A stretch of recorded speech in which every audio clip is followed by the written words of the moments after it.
पिया हरियर साड़ी के प्रचार बा, पहिरे के विचार बा ना हो। पिया हरियर साड़ी के प्रचार बा, पहिरे के विचार बा ना।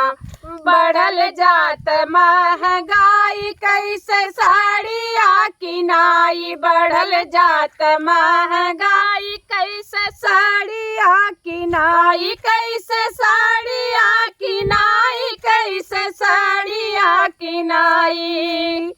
धन कमाई 1000 खर्चा 2000 बा, पहिरे के विचार बा ना।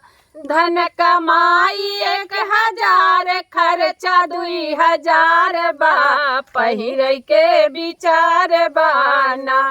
पिया हरियर साड़ी के प्रचार बा, पहिरे के विचार बा ना। पिया हरियर साड़ी के प्रचार बा, पहिरे के विचार बा ना।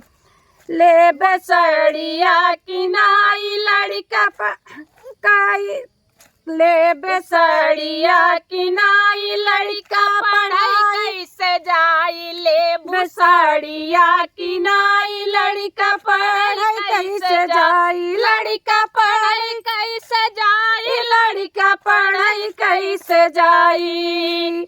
धन शिक्षा बिना दुनिया अन्हार बा, पहिरे के विचार बा ना हो। धना शिक्षा बिना दुनिया अन्हार बा, पहिरे के विचार बा ना।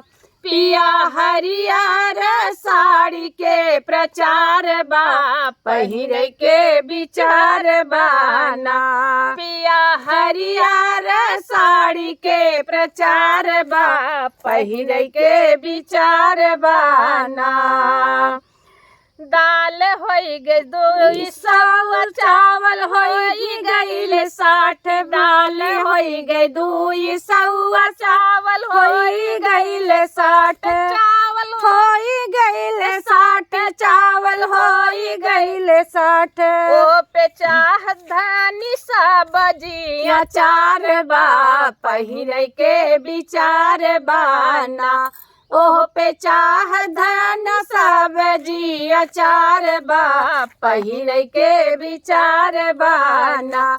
पिया हरियर साड़ी के प्रचार बा, पहिरे के विचार बा ना।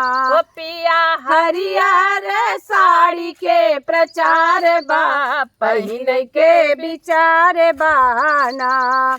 कैसे करबू सफाई निरमा साबुन कैसे आई, कैसे करबू सफाई निरमा साबुन कैसे आई, निरमा साबुन कैसे आई, निरमा साबुन कैसे आई। गैस सिलेंडर मिलत नाव 100 के पार बा, पहिरे के विचार बा ना।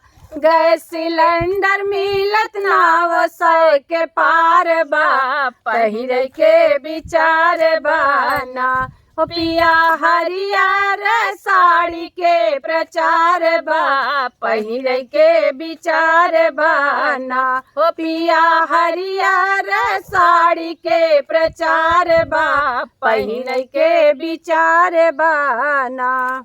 भैया गीत कैसे लगा कमेंट में बताया, भरपूर सपोर्ट किया, प्यार आशीर्वाद दुलार भर भर के दिया भैया। इस समय बहुत गर्मी में हम सब वीडियो बनाते बहुत परेशान है।